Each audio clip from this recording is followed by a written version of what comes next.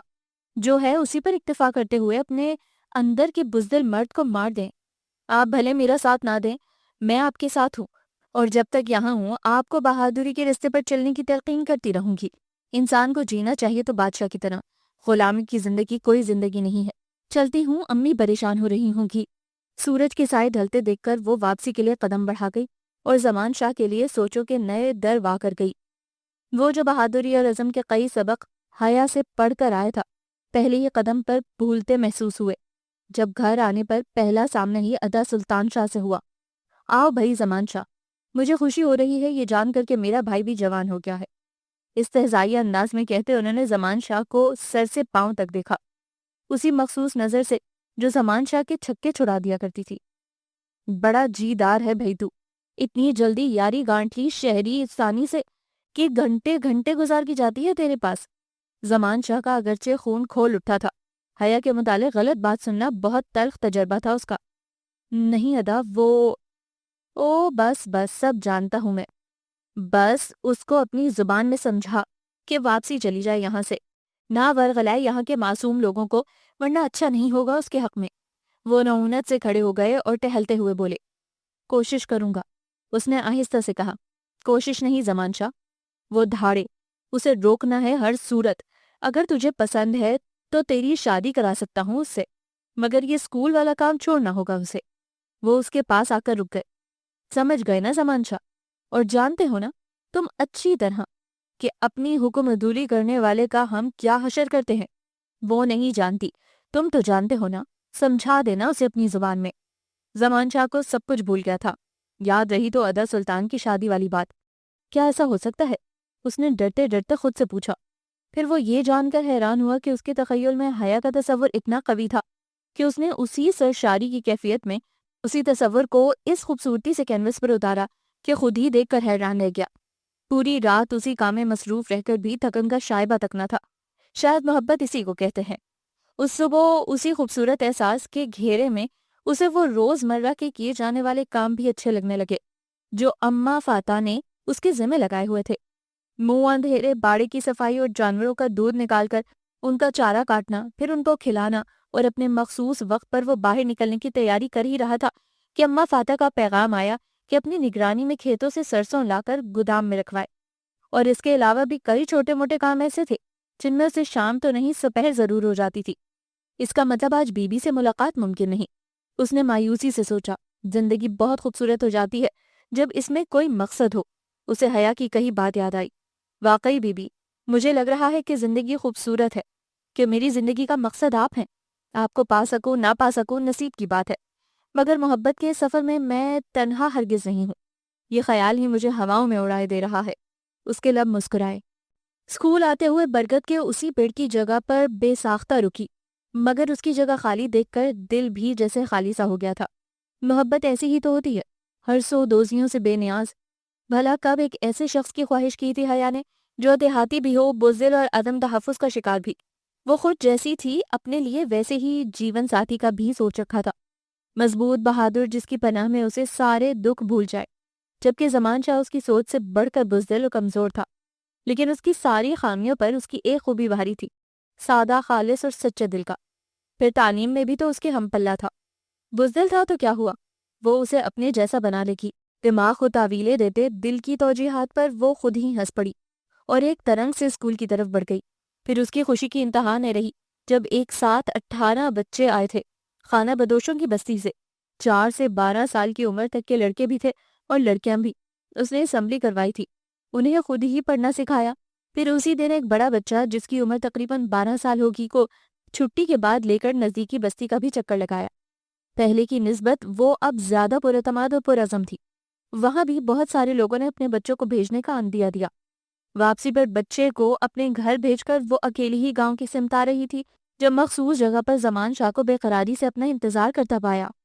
صبح کدھر گم تھے آپ؟ میں نے انتظار کیا تھا آپ کا، وہ اس کے پاس آ کر رکتے ہوئے بولی۔ بس بی بی، جن دنوں میں فارغ نظر آتا ہوں سمجھے اماں فاتح کی نظر کرم نہیں پڑی ہوتی، اور ایک دفعہ پڑ جائے تو کام پر کام نکالے چلے جاتی ہیں۔ میں بھی آج ملنا چاہ رہا تھا، آپ کو ایک خاص چیز دکھانی تھی۔ آج تو زمان شاہ بھی اپنے ہمیشہ والے موڈ سے ہی اکثر ایک نیا زمان شاہ لگا، جس کا چہرہ محبت کی روشنی سے چمک رہا تھا۔ مجھے نہیں دیکھنی کوئی چیز، یکدم وہ خفگی سے بولی۔ مجھے نہیں دیکھنی کوئی چیز، یکدم وہ خفگی سے بولی۔ زمان شاہ کا چہرہ تاریک ہو گیا۔ ارے تم تو پریشان ہی ہو گئے۔ اس کا چہرہ دیکھ کر وہ کھلکھلا کر ہنسی۔ میں تو اس لیے کہہ رہی ہوں کہ مجھے بی بی مت بلایا کرو، میرا نام لیا کرو، یوں لگتا ہے اپنی اماں فاتح سے مخاطب ہو۔ اس کے اس طرح کہنے پر اب زمان شاہ کی ہنسی بے ساختہ تھی، پھر وہ خود ہی سنجیدہ ہو گیا۔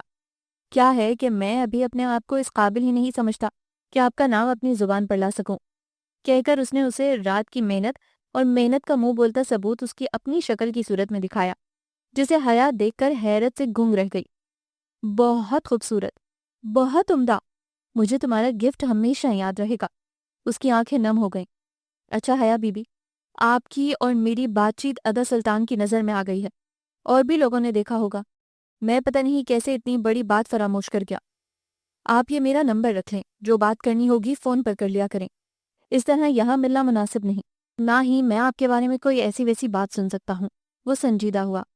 تھینک یو زمان شاہ، مجھے خود خیال رکھنا چاہیے تھا کہ ہر علاقے کی کچھ اقدار اور روایات ہوتی ہیں جن کی پاسداری وہاں کے لوگوں کا اولین فرض ہے۔ تم ایسا کرنا، گھر آنا، میں تمہیں اپنی امی سے ملواؤں گی۔ نہیں بی بی، میں نے پہلے بھی کہا تھا کہ میرا آپ کی زندگی میں عمل دخل آپ کی زندگی کو زیادہ مشکل کر دے گا۔ آپ آئندہ اس طرح اکیلی مت کہیں جایا کریں، کسی بچے کو ساتھ لے کر نکلا کریں۔ سلطان شاہ کی گفتگو ذہن میں گردش کرنے لگی تو وہ متفکر سا اس سے بولا۔ ویسے بھی وہ اپنے مقصد کے حوالے سے اتنی پرجوش اور پرعزم تھی کہ اسے ادا سلطان کی تنبیہ کے بارے میں بتانا مناسب نہیں سمجھا۔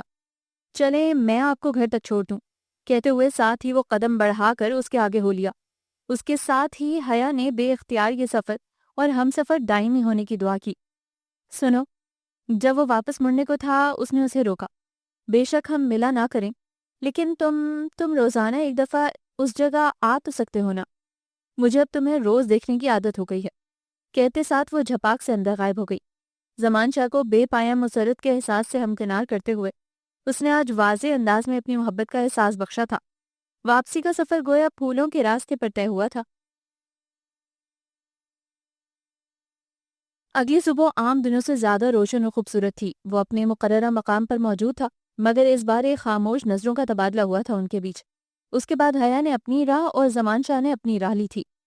ٹیچر، یہ ایک بھائی دے گئے تھے آپ کے لیے۔ بڑا سا پیکٹ تھا، بچوں نے اس کے حوالے کیا تھا۔ کھولنے پر اندر بہت سی کلر پینسلز، ریزر، شارپنرز اور کاپیوں کے ساتھ کلرڈ کتابیں بھی تھیں۔ حیا نے سارا سامان نکال کر آخر میں ایک چٹ نکالی جس پر درج تھا: روشنی کے اس سفر میں زمان شاہ کی ایک ادنی سی کوشش مستقبل کے معماروں کے لیے۔ پڑھ کر اس کی آنکھیں جھلملا گئیں۔ اس نے اسے باتوں باتوں میں بتایا کہ بچوں کو کتابیں تو حکومت کی طرف سے مل گئی ہیں، مگر تعلیم کے لیے دیگر لوازمات بھی چاہیے ہوتے ہیں جو غریب ہونے کی وجہ سے بچوں کے والدین شاید پورا نہیں کر پا رہے۔ اس وقت وہ خاموش رہا تھا، مگر آج اس کے ایک عمل نے حیا کے دل میں جہاں اس کی قدر کو بڑھایا تھا، وہاں بچوں میں خوشی کی لہر دوڑا دی تھی۔ سب سے بڑھ کر خوشی کی بات اس کے لیے یہ ہوئی تھی کہ 12-13 مزید بچے نزدیکی بستی سے بھی آئے تھے۔ اس کے اسکول اور حکومت کی طرف سے تعینات کی گئی چیکنگ ٹیم نے بھی اس کا اسکول اسی دن چیک کیا تھا اور بچوں کی تعداد اور اس کی کارکردگی سے متاثر ہوتے ہوئے یقین دلایا تھا کہ بچوں کی تعداد کے حساب سے مفت کتابوں اور فرنیچر کی فراہمی بھی یقینی بنائی جائے گی۔ امی اس سے سارے دن کی روداد سننے کے بعد اب پرسکون نیند میں تھی۔ کچھ انہوں نے بھی حالات سے سمجھوتا کر لیا تھا، اس لیے خاصی مطمئن تھی۔ اب حیا نے ایک نظر ان کو دیکھتے اپنی شال کو مضبوطی سے خود سے لپیٹا اور موبائل لے کر باہر آ گئی۔ مسکراتے لبوں سے اس نے وہ نمبر ملایا جو اسی وقت اس کے ذہن پر نقش ہو گیا تھا جب اس نے چٹ اس کے حوالے کی تھی۔ دوسری جانب سے گویا اسی پیش رفت کا انتظار تھا۔ جبھی پہلی بیل پر ہی کال ریسیو کر لی گئی۔ شکریہ زمان شاہ، مگر مجھے اس وقت زیادہ خوشی ہوگی جب حق اور سچ کے سفر میں آپ کسی ڈر اور خوف کے بغیر میرا ساتھ دیں گے۔ اس کی بات سن کر وہ مسکرا دیا۔ سمجھ گیا تھا کہ وہ کیا کہنا چاہ رہی ہے۔ پھر وہ اسے بتاتی رہی کہ کیسے آج کل اسے اسکول میں بے حد مزہ آ رہا ہے۔ اس نے بتایا اب وہ پروگرام بنا رہی ہے کہ سیکنڈ ٹائم بچوں کو گھر بھی بلا لیا کرے۔ امی کے پاس وہ قرآن پاک پڑھیں گے اور وہ خود انہیں پڑھایا کرے گی۔ زمان شاہ کو اسے سننا بہت اچھا لگتا تھا، ہمیشہ ہی سے، اور وہ مسکراتے ہوئے اسے سن رہا تھا۔ دیہاتوں میں چونکہ رات جلدی ہو جاتی تھی، سو 11 بجے اسے احساس ہوا کہ اس پر کپ کپی طاری ہو رہی تھی۔ کیونکہ وہ 1 گھنٹے سے سردی میں کھڑی اس سے بات کر رہی تھی۔ پھر بات ختم کر کے وہ جب اندر آئی، سردی نے شدت اختیار کر لی۔ ہاتھوں کو آپس میں رگڑتے وہ امی کے بستر میں چلی آئی۔ پھر نیند آتے آتے 12 تو بج ہی گئے ہوں گے جب زوردار کھٹکے پر امی کی آنکھ کھلی۔ ایسا لگا تھا دروازے کو کسی نے دھکا لگایا ہو۔ وہ جھٹکے سے اٹھ بیٹھی۔ ان کے اس طرح اٹھنے سے حیا بھی اٹھی۔ کیا ہوا امی؟ حیا حیا باہر کوئی ہے؟ امی کی لرزتی آواز پر حیا نے تکیے کے نیچے ٹٹول کر اپنا موبائل نکال کر لائٹ آن کی۔ لائٹ گئی ہوئی تھی، اس لیے کمرے میں گھوپ اندھیرا تھا۔ اب حیا کے موبائل کی روشنی میں ہی انہوں نے پھر دروازے کو باہر سے دھکا لگنا محسوس کیا۔ پھر ایک مرد کی کرخت سی آواز آئی، دروازہ کھولو نہیں تو ہم دروازہ توڑ دیں گے۔ یعنی وہ تعداد میں 1 سے زیادہ تھے۔ امی کے تو ہاتھ پاؤں ٹھنڈے پڑ گئے۔ انہوں نے حیا کو مضبوطی سے پکڑ لیا۔ کون ہے باہر؟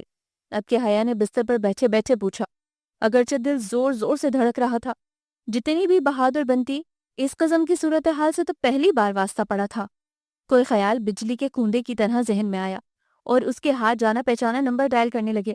اب دروازہ واقعی اس انداز میں دھڑدھڑایا جا رہا تھا کہ جیسے نہ کھلنے پر توڑ کر ہی دم لیں گے۔ مسلسل 5-7 منٹ اسی طرح کی کوشش جاری رکھی جاتی تو ٹوٹ بھی سکتا تھا، اگر تو 1 سے زیادہ آدمی باہر موجود تھے۔ ہیلو، نیند سے بوجھل آواز حیا میں جیسے نئی توانائی دوڑا گئی۔ زمان یہاں ہمارے گھر میں اس وقت چور موجود ہے، یہ ڈاکو مجھے نہیں پتا۔ وہ دروازہ کھولنے پر اصرار کر رہے ہیں اور دروازہ توڑنے کی دھمکی دے رہے ہیں۔ وہ بے تحاشا روتے ہوئے بولی، اس کے ہاتھ کانپ رہے تھے، جبکہ امی تو اتنی خوفزدہ تھی کہ ان کی آواز تک نہیں نکل پا رہی تھی اور ہاتھ پاؤں ٹھنڈے پڑ چکے تھے۔ ابھی وہ پوری طرح سے بات نہ بتا پائی تھی کہ سیل کی بیٹری ایک دم ڈاؤن ہونے کی وجہ سے سیل آف ہو گیا۔ دفتن فضا میں ایک زوردار فائر کی آواز نے دلوں کو دہلا دیا اور چند ہی لمحوں بعد بھاگتے ہوئے قدموں کی آوازیں دور ہوتی چلی گئیں۔ حیا، واپس چلو، اللہ کے لیے واپس چلو۔ عزت سے بڑھ کر ایک عورت کے لیے دنیا کی کوئی چیز قیمتی نہیں ہوتی۔ آج وہ لوگ اندر رہ جاتے تو سوچا ہے کیا ہوتا۔ امی اب پھوٹ پھوٹ کر رو رہی تھی، جبکہ حیا صورتحال کو کچھ نہ سمجھتے ہوئے فی الحال ساکت بیٹھی تھی۔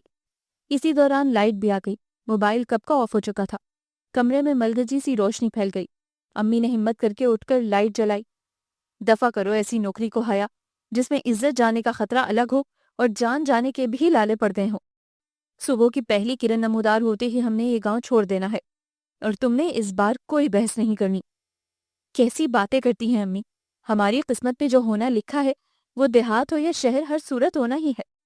ہو سکتا ہے وہ لوگ کسی اور گھر کے دھوکے میں یہاں آ گئے ہوں۔ ہمارے پاس کیا رکھا ہے جو کوئی ڈاکہ ڈالنے یہاں آئے گا؟ پھر انہوں نے ہمیں نقصان بھی تو نہیں پہنچایا اور واپس چلے گئے۔ مجھے لگتا ہے انہیں پتہ چل گیا ہوگا کہ غلط جگہ آ گئے ہیں۔ بس کرو حیا، میں اب تمہاری ایک نہیں سنوں گی اور نہ ہی ان مفروضوں پر یقین کر کے بیٹھی رہوں گی۔ وہ رات ان دونوں کے لیے بہت بھاری اور کڑی تھی۔ اگرچہ وقت گزرنے کے ساتھ حیا کا تو خوف زائل ہو گیا، مگر امی ابھی تک اسی کے زیر اثر تھیں۔ فجر کی نماز سے قبل انہوں نے شکرانے کے نفل پڑھے اور چارپائی کے نیچے سے بیگ نکال کر یہاں وہاں دھری چیزیں اور کپڑے اس میں ڈالنے لگی۔ کیا کر رہی ہیں امی؟ ہم یہاں سے جا رہے ہیں حیا۔ وہ اب اس کی کوئی ضد ماننے کے موڈ میں نہیں تھی۔ اچھا، مجھے ایک بار رستم شاہ کے پاس تو جانے دیں، انہیں بتاؤں گی سب بات تو وہ کوئی حل بھی نکال لیں گے اس کا۔ مجھے تھوڑا سا وقت دیں پلیز۔ میری ساری محنت کو اس طرح عکارت نہ کریں۔ صدیوں پرانی رسوم و جاہلیت پر پڑے بھاری قفل میری محنت اور کوشش سے اب کھلنے کو ہے۔ آپ یقین کریں کہ مجھے تھوڑا سا وقت دیں، پھر میں آپ کی ہر بات مانوں گی۔ ہمیشہ کی طرح آج بھی اس نے ضد کر کے تعویلیں دے کر امی سے اپنی بات منوا ہی لی تھی۔ کیسی ہیں بی بی؟ کیا ہوا؟ کون لوگ تھے رات؟ آپ نے ادھوری بات کر کے مجھے پریشان ہی کر دیا۔ میں فوراً ہی آیا تھا یہاں، مگر تب تک وہ لوگ فرار ہو چکے تھے یہاں سے۔ پھر تب سے اب تک میں یہیں آس پاس ہی رہا ہوں۔ آپ کا سیل بھی آف تھا اور اس وقت میں آپ کے گھر نہیں آنا چاہتا تھا۔ شدید کوہر بھری صبح میں بھاری شال خود سے لپیٹے، سردی سے سرخ ہوتا چہرہ لیے وہ بے حد پریشان تھا اور دھند کی ایک دبیز چادر نے سارے منظر کو خود میں سمو لیا تھا۔ ہاتھ کو ہاتھ سجائی نہ دیتا تھا۔ بہت قریب آنے پر اس کی کالی شال کی جھلک نظر آئی تھی۔ اسے تب پتا چلا تھا کہ کوئی زیرو تھا وہاں اس کے علاوہ بھی۔ حیا کی آنکھیں ایک بار پھر بھر آئیں۔ مجھے یہ سلطان شاہ کا کام لگتا ہے زمان۔ وہ اب اوچھے ہتھ کنڈوں پر اتر آیا ہے۔ وہ نفرت سے بولی۔ زمان شاہ کا چہرہ زرد پڑ گیا۔ آپ چھوڑیں یہ سب بی بی، واپس چلی جائیں۔ وہ اپنی راجدھانی میں نہ تو کسی کی مداخلت برداشت کرتا ہے، نہ اپنے اصولوں کی روگردانی۔ نہیں زمان شاہ، میں ایسے ہار نہیں مانوں گی۔ مجھے ایک دفعہ رستم شاہ نے اپنے گھر میں ایک کمرہ دینے کی پیشکش کی تھی. سوچ رہی ہوں امی کو لے کر وہیں شفٹ ہو جاؤں. رینٹ تو ہم یہاں بھی دیتے ہیں, وہاں کا بھی دے دیں گے. بس یہ ہے کہ وہاں امی بھی مطمئن ہوں گی, اور وہ اتنی آسانی سے وہاں ایسے ہتھ کنڈے نہیں آزمائے گا. میں نے ان ننھی ننھی کلیوں کی آنکھوں میں جو خواب سجائے ہیں انہیں اتنی آسانی سے نوچنے نہیں دوں گی. اعظم پھر بھی جوان تھا. زمان شاہ نے پریشانی سے اسے دیکھا. بی بی آپ سلطان شاہ کو جانتی نہیں ہیں. وہ نہ تو رستم شاہ سے ڈرتا ہے نہ کسی اور سے. وہ آپ کو یہاں سے نکالنے کے لیے کوئی اور ترکیب لڑائے گا. میں نہیں چاہتا کہ آپ کو نقصان پہنچے. اللہ کے لیے آپ چلی جائیں یہاں سے. تم میری کوئی مدد نہیں کر سکتے تو میرے ارادے کو بھی متزلزل مت کرو. ویسے بھی جو شخص اپنے حق کے لیے آواز نہیں اٹھا سکتا دوسرے کا کیا سہارا بنے گا. اس بار اس نے غصے سے کہا اور زمان شاہ کے چہرے پر پھیلی شکستگی دیکھے بغیر وہاں سے بھاگ گئی. رستم شاہ نے اس کی بات تحمل سے سنی تھی. میں نے تو پہلے بھی کہا تھا بی بی کہ آپ یہاں مہمان ہیں, اور پھر آپ کا درجہ تو یوں بھی بلند ہے کہ اپنا گھر باہر چھوڑ کر ایک اچھے مقصد کے لیے آئی ہیں. تو آپ یہاں میرے گھر پر رہیں. میری اماں ہے, بیوی ہے, بھرا پورا گھر ہے. آپ کو یہاں کوئی تکلیف نہیں ہوگی. باقی کون لوگ تھے جنہوں نے آپ کو ہراساں کیا اس کا بھی جلد ہی پتہ چل جائے گا. ان سے بات کرتے ہی وہ امی کو لے کے رستم شاہ کے گھر آ گئی. 2 دن سے اس نے زمان شاہ کو نہیں دیکھا تھا. پھر اپنا تلخ لہجہ اور بات یاد آئی تو شرمندہ ہو گئی. اتنی جلدی بھلا وہ اس پر سے اس کی فطرت اور ماحول کے چڑھائے گئے رنگ کیسے اتار سکتی تھی؟ اس کے لیے وقت چاہیے تھا. وہ ناراض ہوگا, مجھے اسے کال کرنی چاہیے, اس نے سوچا. آج بھی وہ ایک بچے کے ہمراہ سروے کے لیے نکلی تھی. پھر پلک جھپکتے میں ایک جیپ اس کے پاس رکی اور لمحوں میں وہ سارا کچھ ہو گیا جو اس نے کبھی خواب میں بھی نہیں سوچا تھا. اس کے ساتھ جو بچہ تھا وہ شور مچاتا چیختا رہ گیا اور گاڑی منٹوں میں ہی دھول اڑاتی وہاں سے غائب ہو گئی. اس کے اغوا کی خبر جنگل میں آگ کی طرح پھیلی, اور وہ جو سمجھے بیٹھی تھی کہ زمان شاہ اس سے ناراض ہے, اسے سلطان شاہ نے 2 دن سے شہر بھیجا تھا. زمین کے لیے رقم کی کچھ ادائیگی ہونی تھی, سو اپنے خاص بندے کے ساتھ زمان شاہ کو بھی بھیجا تھا. وہ اسی شام کو پہنچا تھا. پھر جس وقت اسے پتہ چلا کچھ دیر تو سن دماغ لیے وہ بیٹھا رہ گیا. پھر تیر کی تیزی سے ادا سلطان کے پاس آیا تھا. آپ نے ہی اغوا کرایا ہے نا اسے؟ پھولی ہوئی سانسوں کے ساتھ جس پل وہ وہاں آیا تھا اور پھر بولا تو ادا سلطان نے ایک زوردار قہقہہ لگایا. جوانی اندھی ہوتی ہے سنا تھا, پر آج دیکھ بھی لیا اپنی آنکھوں سے. میرے سامنے زبان سے ایک لفظ بھی نہ نکالنے والا بھائی آج مجھ پر آنکھیں نکال کے کھڑا ہے. کہا تھا نا تمہیں کہ سمجھا دو اسے. اب اسے کھلا تو نہیں چھوڑنا تھا نا میں نے, کہ غلاموں کو ورغلا کر میرے سر پر بٹھا دے اور میں دیکھتا رہوں. غلام نہیں ہیں لوگ آپ کے, نہ زر خرید نوکر. پورا حق ہے ان کا تعلیم پر, شعور پر, زندگی کی ہر ضرورت پر. اور وہ معصوم لڑکی صرف انہیں تعلیم کا شعور دینے آئی تھی بس. اس کی بات ابھی پوری نہیں ہوئی تھی کہ سلطان شاہ کا زوردار گھونسا اسے زمین چاٹنے پر مجبور کر گیا. پھر سلطان شاہ نے اسی پر اکتفا نہیں کیا, اسے گھونسوں اور لاتوں پر رکھ دیا. یہی بغاوت نہیں چاہتا میں جو اس نے تم میں پیدا کی اور جو میرے لوگوں میں پیدا کرنے کی کوشش کر رہی تھی. اپنے کیے کی ایسی عبرتناک سزا بھگتے گی کہ اس کی نسلیں بھی یاد رکھیں گی. مغلظات بکتے ہوئے سلطان شاہ کی زبان ان دونوں کے قصیدے پڑھ رہی تھی, اور ہاتھ اور پاؤں بری طرح سے زمان شاہ کو زد و کوب کرنے پر مجبور تھے.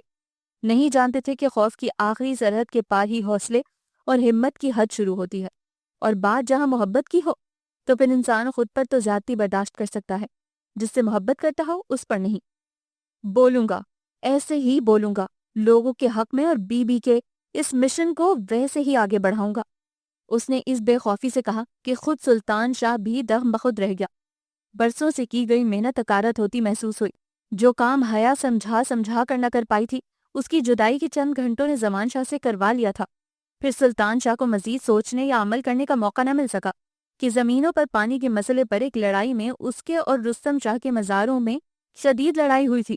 رستم شاہ کا ایک بندہ مارا گیا تھا سلطان شاہ کے بندے کے ہاتھوں, جبکہ دوسرا شدید زخمی تھا. سلطان شاہ فی الحال اسی معاملے کو سلجھانے کی الجھن میں زمان شاہ کی اتنی بڑی تبدیلی پر زیادہ غور نہ کر سکا. امی, ہچکیاں لیتے ہوئے اس کی سسکی نکلی تھی. گاڑی میں بے ہوش ہو جانے کے بعد اسے ایک تنگ سے اندھیرے کمرے میں ہوش آیا تھا. کچھ دیر یوں ہی لیٹی رہی کہ حواس ابھی پوری طرح سے قابو میں نہ تھے. پھر جیسے ہی گزرے واقعے کی فلم ذہن کی اسکرین پر چلی تو اندازہ ہوا کہ وہ کتنی بڑی مشکل میں پھنس چکی ہے. آنسو روانی سے بہنے لگے. کچھ ہی دیر میں وہ زاروں قطار روتے ہوئے کسی کو مدد کے لیے بلا رہی تھی. مگر یوں لگتا تھا کہ اس کے سوا یہاں کوئی زی روح موجود ہی نہ ہو، صرف ایک پلنگ جس پر وہ لیٹی ہوئی تھی۔ لکڑی کے دروازے کے پٹ مضبوطی سے بند تھے اور 10 فٹ کے اس کمرے میں کوئی چیز موجود نہ تھی۔ اس کا پرس بھی غالباً ان لوگوں نے اپنے پاس رکھ لیا تھا۔ 3-4 گھنٹے روتے اور کسی کو مدد کے لیے پکارتے اس کا گلا بیٹھ گیا۔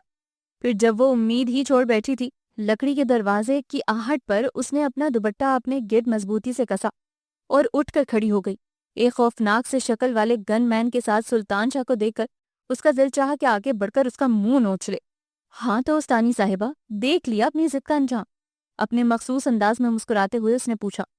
ایسا مت کرو سلطان شاہ، مجھے واپس جانے دو، میری امی بہت پریشان ہوں گی، میں وعدہ کرتی ہوں کہ میں تمہارے گاؤں سے واپس چلی جاؤں گی۔ اس کی آواز بھرا گئی اس ظالم سے التجا کرتے ہوئے۔ اس بار سلطان شاہ کے حلق سے بے اختیار ایک قہقہہ نکلا۔ سلطان شاہ اتنے مواقع کسی کو نہیں دیتا جتنے تمہیں دیے، مگر تم اسے شاید ہماری کمزوری سمجھی تھی۔ وہ ہماری کمزوری نہیں تھی، وہ اس کے بے حد قریب آ گیا۔ تم ہمارے دل کو بھا گئی ہو، اس لیے اب تمہاری رہائی بھی ہماری شرائط پر ممکن ہے۔ حیا سمٹ کر مزید پیچھے ہوئی۔ کیسی شرائط سلطان شاہ؟ میں نے کہا نا، میں لکھ کر دیتی ہوں کہ اب کبھی تمہیں نظر نہیں آؤں گی، پلیز مجھے جانے دو۔ نہ حیا بی بی، ایسے رونا گڑ گڑانا تم جیسی جیدار لڑکی کو زیب نہیں دیتا۔ تمہاری بہادری ہی تو بھا گئی ہے سلطان شاہ کو۔ ہم سے ویسے ہی آنکھوں میں آنکھیں ڈال کر بات کرو، تمہیں اپنے دل کی رانی بنا کر رکھنے کا فیصلہ کر لیا ہے ہم نے۔ حیا کی تو خوف سے آنکھیں پھٹ گئیں اس کی فرمائش سن کر۔ جلدی ہی نکاح ہوگا ہمارا، پھر دھوم دھام سے لے جائیں گے تمہیں گاؤں اپنی دلہن بنا کے۔ جیسے ہی سلطان شاہ نے اس کے نرم گال کو چھوا، وہ اس کا ہاتھ جھٹک کر چیخ پڑی۔ بکواس مت کرو سلطان شاہ، میں تمہاری زرخرید غلام نہیں ہوں جو میری زندگی کا ہر فیصلہ تم کرو گے۔ انتہائی نازک صورتحال کو بھول کر وہ اس لمحے وہی پرانی حیا تھی۔ رہنا تم نے ہماری بن کے ہے، یہ ہمارا فیصلہ ہے۔ نکاح میں آ کر رہو یا بغیر نکاح، یہ فیصلہ تم پر چھوڑتے ہیں، جلد ہی دوبارہ آئیں گے۔ اسی اطمینان اور سکون سے کہہ کر وہ چلا گیا، یہ سوچے بغیر کہ حیا پر کتنی مشکل گھڑی تھی اس پل۔ جب تک آپ کی ٹیچر نہیں آتی آپ کو میں پڑھاؤں گا۔ ہم نے ان کے خواب کو آگے لے کر جانا ہے۔ آپ کو اس گاؤں کے تمام بچوں کو تعلیم کے زیور سے آراستہ کرنے کا خواب، حیا کے ادھورے کام کو وہ ڈنکے کی چوٹ پر پورا کرنے کا ارادہ رکھتا تھا۔ صرف یہی نہیں، اس نے سلطان شاہ کے خلاف جا کر حیا کے اغوا کی رپورٹ بھی درج کرائی تھی۔ یہ اور بات ہے کہ مقامی علاقے کے ایس ایچ او نے فون کر کے سلطان شاہ کو ساری صورتحال سے آگاہ کر دیا تھا اور بتایا تھا کہ وہ فی الحال رپورٹ درج نہیں کر رہا، لیکن اگر زمان شاہ شہر چلا گیا اور اوپر کہیں تک بات پہنچا دی تو ایک ٹیچر غائب کروانے والی بات زیادہ چھپ نہیں سکے گی اور نہ ہی وہ کچھ کر پائے گا۔ اگر اس پر اوپر سے دباؤ ڈالا گیا، کیونکہ زمان شاہ نے مقامی تھانے کے چکر لگا لگا کر ان کا ناطقہ بند کیا ہوا ہے۔ سلطان شاہ ہنکارا بر کر رہ گیا۔ وہ فی الحال اس مسئلے کو دبانے میں لگا تھا جو اس کے خاص آدمی کے ہاتھوں رستم شاہ کے بندے کا قتل ہوا تھا۔ اگر وہ شخص پکڑا جاتا تو سلطان شاہ کے بھی بہت سے کالے کارنامے کھلنے کا خطرہ تھا، جبکہ اس بار رستم شاہ بھی کھل کر سامنے آیا تھا اس کے خلاف۔ حیا کی امی کی رو رو کر حالت قہر ہو چکی تھی۔ آج 4 روز گزر جانے کے بعد بھی حیا کا کچھ پتہ نہ تھا۔ وہ چونکہ سلطان شاہ کی حیا سے چپقلش سے ناواقف تھیں، اس لیے یہ جاننے یا اندازہ لگانے سے قاصر تھیں کہ یہ سب اس کا کارنامہ بھی ہو سکتا ہے۔ اگرچہ رستم شاہ نے ان کو تسلی دی تھی کہ وہ کوشش کر رہے ہیں ان کی بیٹی کے بارے میں جلد پتہ لگانے کی، مگر ان کو کسی پل چین نصیب نہیں تھا۔ یہ کیا بکواس ہے زمان شاہ؟ مجھے بھول گئے ہو یا میرے نظر سے اوجھل ہونے کو میری کمزوری سمجھ بیٹھے ہو؟ سلطان شاہ نے عدالتی نوٹس ٹیبل سے اٹھا کر زمان شاہ کے منہ پر مارا، جو عدالت کی طرف سے زمان شاہ نے بھیجا تھا کہ چونکہ وہ اپنے والد کی تمام جائیداد میں سلطان شاہ کے برابر کا حقدار ہے، سو جلد از جلد اس کے حصے کی جائیداد اس کے حوالے کی جائے۔ یہ میرا حق ہے سلطان شاہ، اور اس سے آپ کو تو کیا، کوئی بھی مجھے محروم رکھنے کا روادار نہیں۔ سلطان شاہ کے سامنے تن کر کھڑا وہ زمان شاہ ہرگز نہیں تھا جس کی اپنے بھائی کو دیکھ کر گھگی بن جاتی تھی، بلکہ آنکھوں میں آنکھیں ڈال کر اپنا حق طلب کرتا اس کی ٹکر کا زمیندار لگ رہا تھا۔ اور ہاں، آپ کا وتیرہ ہے کہ جو آپ کی غلط سرگرمیوں اور کالے کرتوتوں سے واقف ہو جائے یا آپ کی حکم عدولی کرے، اسے آپ غائب کرا دیتے ہیں یا راستے سے ہٹا دیتے ہیں۔ میں نے عدالت کو اور اپنے وکیل کو پہلے ہی بتا دیا ہے کہ مجھے کچھ ہو جانے کی صورت میں ذمہ دار سلطان شاہ کو سمجھا جائے۔ ابھی بھی وقت ہے کہ حیا کو چھوڑ دیجیے۔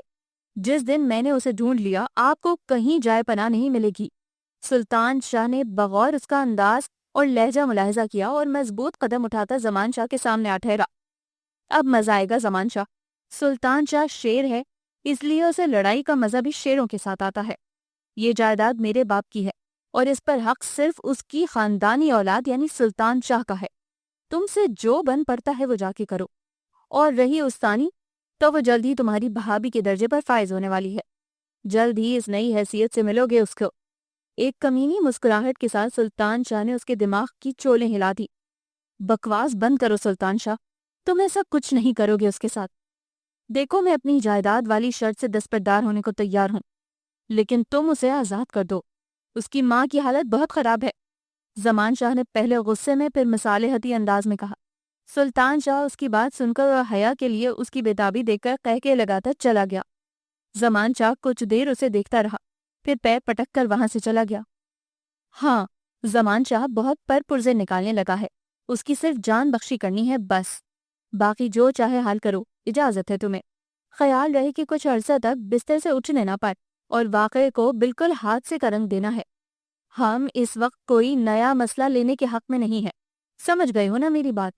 زمان شاہ کے وہاں سے چلے جانے کے بعد ایک طنزیہ مسکراہٹ سلطان شاہ کے چہرے پر آئی اور موبائل پر اپنے خاص کارندے کو زمان شاہ کے متعلق ہدایات دیں۔ حیا نے خالی خالی نظروں سے اپنے پاس پڑے شادی کے تمام لوازمات کو دیکھا اور کوئی خیال آنے پر ایسے پیچھے دھکیل دیا جیسے وہ زہریلے ناک ہوں۔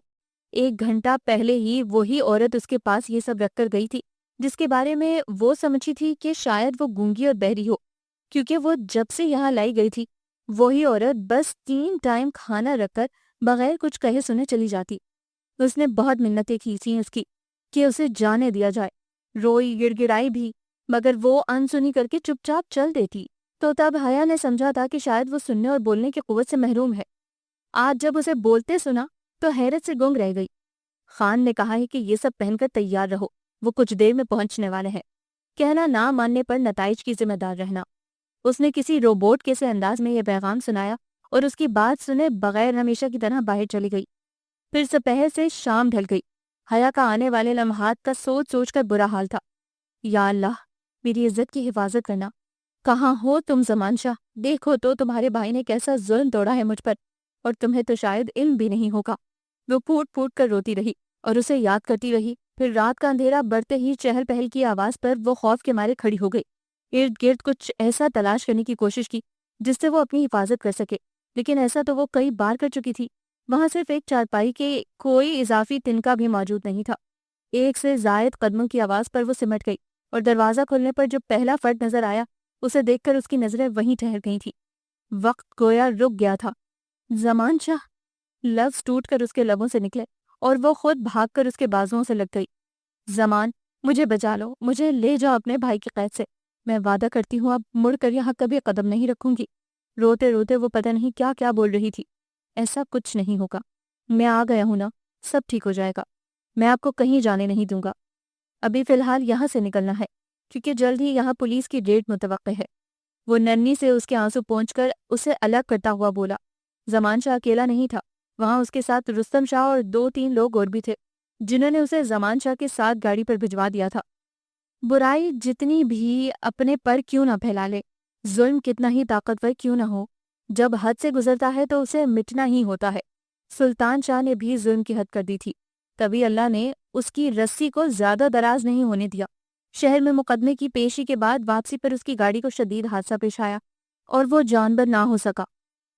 میں نے اللہ سے تمہاری واپسی کے لیے اتنی دعائیں کی، دن رات تمہاری تلاش کے لیے کہاں کہاں نہیں پھرا، اور اب جب میرے اللہ نے سب کچھ ٹھیک کر دیا، آپ کو مجھ سے ملا دیا، آپ کے اسکول کے بچوں کا آپ کی غیر موجودگی میں آپ سے بھی بڑھ کر خیال رکھا، انہیں پڑھایا، اور سب سے خوشی کی بات میرے کہنے پر کچھ لوگوں نے اپنے بچے بھی اسکول بھیجے، سلطان شاہ کا خوف رکھے بغیر۔ اب آپ جانے کی بات کر رہی ہیں۔ گاڑی میں جب وہ مسلسل روتے ہوئے واپسی کی رٹ لگائے بیٹھی تھی، زمان شاہ نے اسے بتایا تھا، رستم خان کا خصوصی شکریہ ادا کرنا ہے کہ ان کا ساتھی نہ ہوتا تو میں اب تک نہ پہنچ سکتا۔ آپ کی امی بھی ابھی تک انہی کے گھر پر موجود ہے۔ رستم شاہ نے ان سے آپ کی برآمدگی کا وعدہ کیا تھا۔ سلطان شاہ کے خاص کارندے کی نشاندہی میں نے کی تھی، اسے قابو رستم خان نے کیا۔ دولت بڑے بڑوں کو گھٹنے ٹیکنے پر مجبور کر دیتی ہے۔ اس شخص نے صرف آپ کا پتہ ہی نہیں بتایا بلکہ سلطان شاہ کے کئی کارناموں کا بھی بتایا۔ یہ فارم ہاؤس جہاں آپ کو رکھا گیا تھا سلطان شاہ کی وہ خاص اور خفیہ جگہ ہے جہاں پر اس کے بہت سے ناجائز کام پایہ تکمیل تک پہنچتے تھے۔ زمان شاہ نے اب مزید بتایا۔ حیا نے بے اختیار خوف سے جھرجھری لی کہ اگر سلطان شاہ آج آ جاتا تو پھر اپنے اللہ کا شکر ادا کرتے ہوئے سکون سے اپنا سر سیٹ کی بیک سے لگا کر آنکھیں موند لیں۔ حیا جلدی آئیں بھائی، اسکول کا ٹائم ہو رہا ہے، آپ کو اسکول چھوڑ کے پھر مجھے شہر بھی جانا ہے۔ باہر سے زمان شاہ کی آواز آئی تو حیا نے جلدی جلدی اپنی تیاری کو آخری ٹچ دیا اور خوبصورت مسکراہٹ کے ساتھ باہر آ گئی، جہاں اس کا بے حد چاہنے والا شوہر اس کا منتظر تھا۔ تخت پر بیٹھی امی نے مسکرا کر دونوں کو ساتھ اسکول جاتے دیکھا اور دل ہی دل میں ان کی نظر اتاری تھی۔ چاہنے والے تو بہت ہوتے ہیں، مگر اصل چاہنے والا وہ ہوتا ہے جو اپنے محبوب کے لیے خود کو بدل ڈالے۔ زمان شاہ اس کا اصل چاہنے والا تھا، جس نے نہ صرف حیا کے لیے خود کو بدلا تھا بلکہ اس کے ساتھ مل کر اس علاقے کے لوگوں کی بہتری کے لیے کوشاں تھا۔ اب گاؤں کا کوئی گھر ایسا نہیں تھا جہاں کا بچہ اسکول نہ جاتا ہو۔ حیا کو یقین تھا کہ چراغ سے چراغ جلا تو یہ جہاں یوں ہی منور ہوگا۔ 20 دن پہلے ہونے والی ان دونوں کی شادی میں پورے گاؤں نے بڑی مسرت سے شرکت کی تھی۔ انہیں اپنا یہ نیا زمیندار بے حد پسند آیا تھا، جو ان کے دکھ درد میں برابر کا شریک تھا۔ وہ جلد ہی گاؤں میں ایک ہسپتال بنوانے کا ارادہ بھی رکھتا تھا۔ چمکتے سورج، کھلتے پھولوں اور معطر ہوا نے ان دونوں کو ساتھ ساتھ چلتے دیکھا، پھر اپنی چمک، خوشبو اور تازگی بڑھا دی تھی۔ بہاروں کی آہٹ سنائی دے رہی تھی، موسم گل آنے کو تھا، نہ صرف ان کے لیے بلکہ پورے گاؤں والوں کے لیے۔